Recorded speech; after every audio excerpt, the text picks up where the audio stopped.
के बाद एक जुड़ा होता है, ठीक है। लेकिन पैरेलल में क्या होता है, दो पॉइंट के बीच में दो या उससे ज्यादा रेजिस्टेंस जुड़े होते हैं। कैसे? जैसे मैंने एक पॉइंट ये लिया, एक पॉइंट ये लिया, एक रेजिस्टेंस ये हो गया, मान लेता हूँ R1, एक रेजिस्टेंस ये हो गया, इसको मैं मान लेता हूँ R2, एक रेजिस्टेंस मैंने ये लिया, इसको मैं मान लेता हूँ R3। तो मैंने क्या बोला, अगर दो पॉइंट के बीच में मल्टीपल रेजिस्टेंस अगर जुड़े हैं तो ये क्या है, पैरेलल में। इसको मैं एक सेल से सर्किट में डालता हूँ, मतलब मैं से एक सेल से जोड़ देता हूँ, ठीक है। ये पॉजिटिव टर्मिनल है, ये नेगेटिव है, इसकी पोटेंशियल डिफरेंस V मांगता हूँ। तो मगर ये पोटेंशियल V है, ये तो जीरो है, ये V है पोटेंशियल डिफरेंस, V है पोटेंशियल इसकी, ठीक है। तो इस एंड की पोटेंशियल V होगी, ये जीरो है तो इसकी भी जीरो होगी। अब देखिए फॉर R1 इसके इस एंड की पोटेंशियल कितनी है V, इस एंड की कितनी है जीरो, तो डिफरेंस कितना होगा V minus zero V। R2 के लिए आइए, इस एंड की पोटेंशियल कितनी है V, इस एंड की जीरो, तो इसकी पोटेंशियल कितनी होगी V माइनस जीरो V।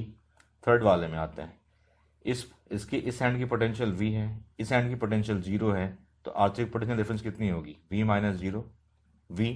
तो हमने क्या देखा, पैरेलल में क्या होता है, पोटेंशियल डिफरेंस सेम होता है अक्रॉस ईच रेजिस्टर्स, और उस सीरीज में क्या था, करंट सेम था। Potential difference is same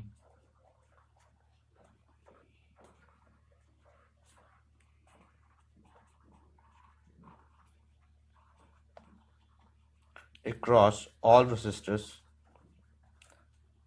each resistors in parallel combination।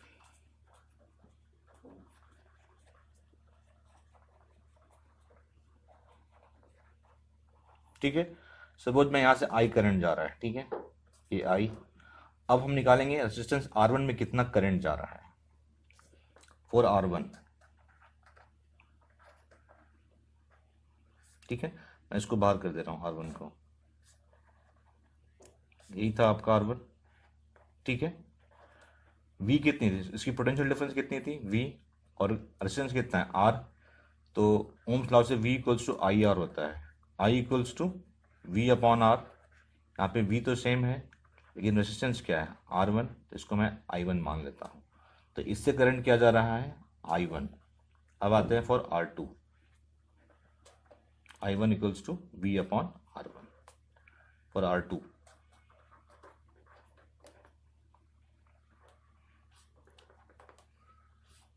ये है आपका R2, ठीक है। पोटेंशियल डिफरेंस V है और ये क्या है, रेजिस्टेंस R है। यहाँ पे I2 क्या हो जाएगा V upon R2 for R3। ये R3 है,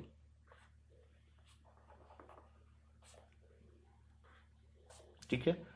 पोटेंशियल डिफरेंस V है और रेजिस्टेंस कितना है R3, तो करंट क्या हो जाएगा V अपॉन R3, ठीक है।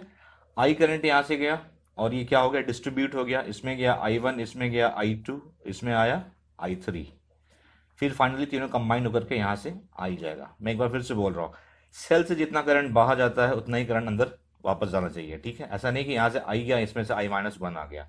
इस केस में एक चीज क्या, पोटेंशियल डिफरेंस सेम और करंट क्या होता है डिफरेंट और डिस्ट्रीब्यूट होता है। मैं लिख दे रहा हूं, current is different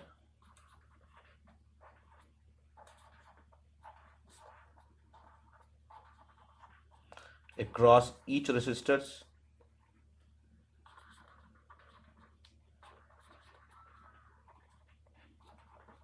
and distributed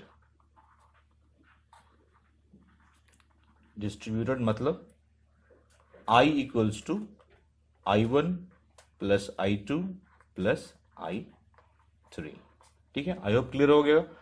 parallel में क्या होता है, potential difference constant across each resistors, current is different, सबके लिए करंट डिफरेंट होगा, लेकिन क्या होगा डिस्ट्रीब्यूट होगा। डिस्ट्रीब्यूट मतलब जितना करंट जा रहा है आई जा रहा है, तो इसमें आई का कुछ पार्ट इसमें जाएगा, कुछ पार्ट इसमें, कुछ पार्ट इसमें, means I equals to I1 plus I2 plus I3। Equivalent resistance in parallel connection, ये तीनों पैरेलल में है, ये सर्किट और ये सर्किट सेम है, ये जो कॉम्बिनेशन है इस कॉम्बिनेशन के बदले में यहाँ पे यूज कर रहा हूँ मैं इक्विवेलेंट रेसिस्टेंस। इससे भी करंट आई जा रहा है, इससे भी करंट आई जा रहा है, क्योंकि दोनों सर्किट सेम है। इस केस में करंट क्या होगा, आई इक्वल्स टू, यहाँ पोटेंशियल डिफरेंस वी है तो वी अपॉन आर इक्विवेलेंट, क्योंकि रेजिस्टेंस यहाँ पे आर इक्विवेलेंट है। यहाँ पे भी करंट आई जा रहा है कि नहीं, करंट क्या हो रहा है, यहाँ पे डिस्ट्रीब्यूट हो जा रहा है। इसमें जाएगा I1, इसमें I2 और इसमें I3। तो पहले हम I1, I2 और I3 निकालेंगे। तो लिखिए for R1, for resistance R1। Potential difference तीनों की सेम है क्योंकि पैरेलल में है। पोटेंशियल डिफरेंस कितनी है, V। तो I इक्वल्स टू क्या हो जाएगा, V upon R1 for R2।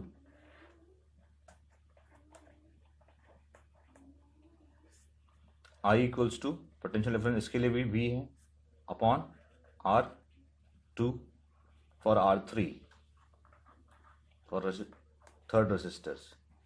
I equals to, ये I1 है, ये I2 है और ये I3 में मान रहा हूँ इसे, तो V upon R3। I3 equals to V upon R3। मतलब इस तरफ जा रहा है I1 करंट जो कि है V अपॉन R1, इस तरफ जा रहा है I2 करंट जो कि है V अपॉन R2 और इसमें जा रहा है I3 करंट जो कि है V अपॉन R3। ये कनेक्शन जो है ये पैरेलल में है, since resistors are in parallel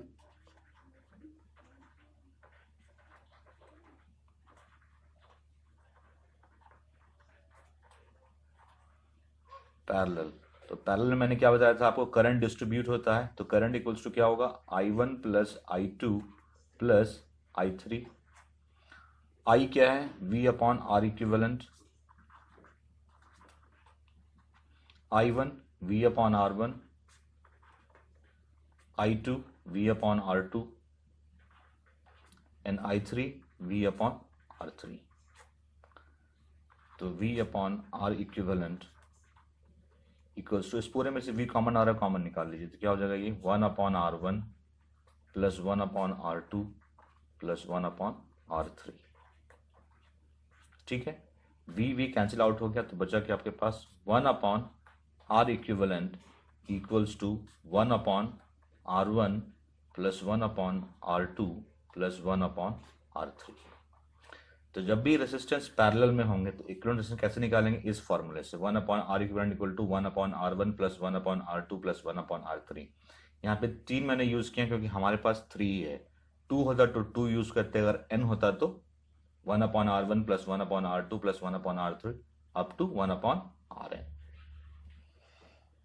If there are n resistors connected in parallel, their equivalent resistance is given by 1 by R equivalent equal to 1 upon R1 plus 1 upon R2 plus 1 upon R3 plus dot dot 1 plus 1 upon R1। ये तब होगा जब n resistors parallel में जुड़े होंगे, बाद बाकी जितने जुड़े होंगे आपको उतना तक ही जोड़ना है।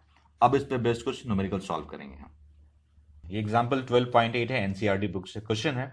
In the circuit diagram given in figure 12.110, ये है figure 12.110, suppose the resistors R1, R2 and R3, ये R1 है, R2 है, R3, ये 5 ओम है, ये 10 ओम है, ये 30 ओम है, ठीक है, which have been connected to a battery of 12 volt, जो कि 12 वोल्ट की बैटरी से कनेक्टेड है। कैलकुलेट, ए है the current through the each resistors, इससे करंट कितना जा रहा है, इससे कितना जा रहा है, इससे कितना जा रहा है, ठीक है। पहली बात, ये पैरेलल है, ठीक है, तो पोटेंशियल डिफरेंस सब में क्या होगा, सेम होगा, जो 5 की होगी वही 10 वाले की, वही 30 वाले की होगी, ठीक है। तो फर्स्ट लेते हैं फॉर 5 ओम रेसिस्टर्स, उसके लिए करंट निकालेंगे।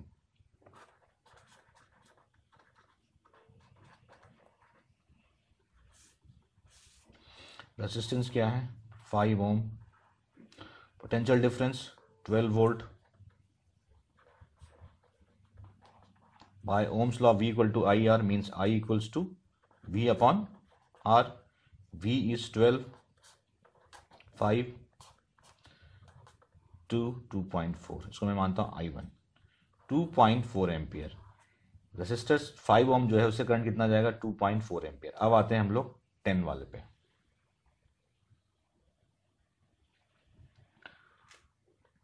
For 10 Om resistors,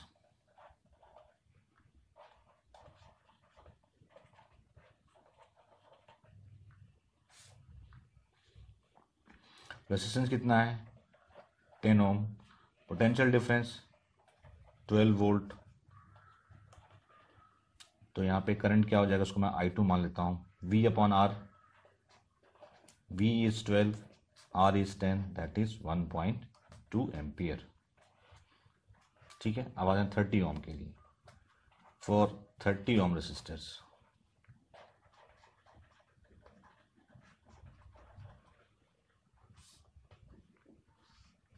resistance is 30 ohm, potential difference is 12 volt, इसको मैं I3 मान रहा हूँ। V upon R means 12 upon 30, 6 से 2 टाइम्स में गए, 5 टाइम्स में, दैट इज 0.4 एम्पियर। ठीक है, तो इससे जाएगी करंट कितनी, 2.4, 10 वाले से 1.2 और 30 से 0.4 एम्पियर। बी पार्ट है, तो टोटल करंट, तो कितना सर्किट में करंट जा रहा है वो कैलकुलेट करना है। मैंने आपको बताया था, आपको पैरेलल में क्या होता है, करंट डिस्ट्रीब्यूट होता है। अगर यहाँ से आई करंट जा रहा है तो कुछ पार्ट इसमें जाएगा, कुछ इसमें, कुछ इसमें। तो मैंने माना है कि ये I1 है, ये I2 है, ये I3 है। तो अगर इन तीनों को सम कर देंगे तो हमारा I आ जाएगा, I equals to I1 plus I2 plus I3। I1 है 2.4, I2 है 1.2 और ये है 0.4।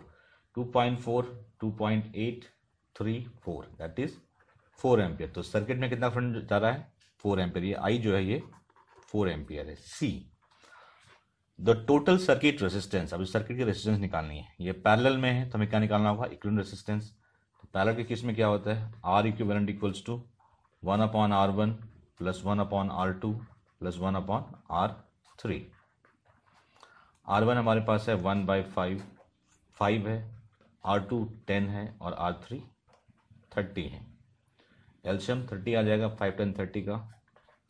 5 से 6, 10 से 3 और 30 से 1, that is 10 upon 30, that is 1 upon 3। तो आर इक्विवेलेंट क्या हो जाएगा, 3 ओम। तो सर्किट रेजिस्टेंस कितनी होगी, 3 ओम। इस तरह से मैंने ए, बी और सी तीनों पार्ट सॉल्व कर दिया।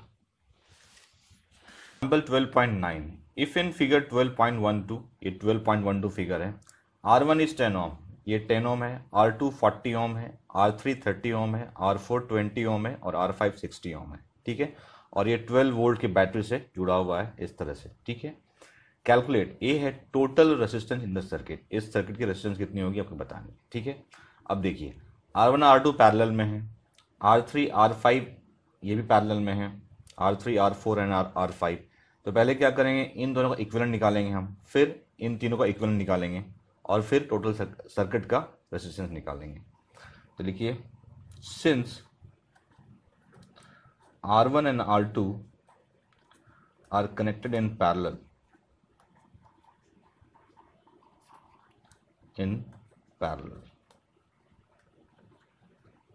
तो इक्विवेलेंट रेसिस्टेंस क्या हुआ इस केस में, 1 upon R1 plus 1 upon R2 means 1 upon 10 plus 1 upon 40।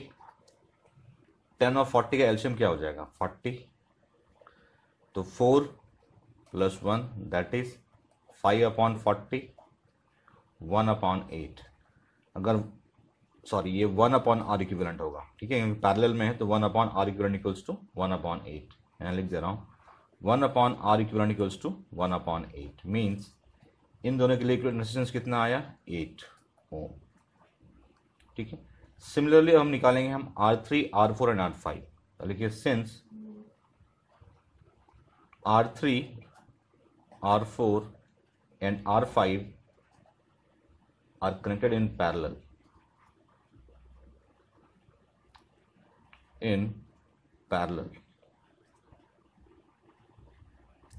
इस केस में जो इक्विवेलेंट रेजिस्टेंस वो क्या हो जाएगा, 1 upon 30 R3, 1 upon 20 plus 1 upon 60। तो इसके एलसीएम क्या आ जाएगी, 60। तो 2 plus 3 plus 1 that is 6 upon 60, that is 1 upon 10। इसके लिए इक्विवेलेंट कितना हो गया, 10 ओम। अब देखिए, अगर इन दोनों को जोड़ देंगे तो ये कितना आया आपका 8 ओम, और इन दोनों के लिए कितना आया 10 ओम। अब ये दोनों सरी, ये जो आर इक्विवेलेंट ये वाला है R3 R4 एंड R5, और are equivalent for R1 and R2, ये दोनों सीरीज में होंगे। तो देखिए टोटल रेसिस्टेंस इन सर्किट, और जब सीरीज में होंगे तो क्या होंगे, दोनों ऐड हो जाएंगे, रेसिस्टेंस इन सर्किट। सिंपली इन दोनों को ऐड कर देना है, तो 10 ohm plus 8 ohm that is 18 ohm. ये था आपका A part, total resistance circuit. B है the total current flowing through the circuit. ठीक है, रेजिस्टेंस कितना है 18 ओम, पोटेंशियल डिफरेंस क्या है 12 वोल्ट। क्या निकालना है हमें, करंट। आई इक्वल्स टू होता है वी अपॉन आर, तो 12 अपॉन 18, तो 2 अपॉन 3, कैंसिल कीजिए इसको, 6, 0.66, तो करंट कितना जाएगा 0.66 एम्पियर। तो इस सर्किट में, सर्किट का करंट कितना है 0.66 एम्पियर, और सर्किट का रेजिस्टेंस कितना है 18 ओम।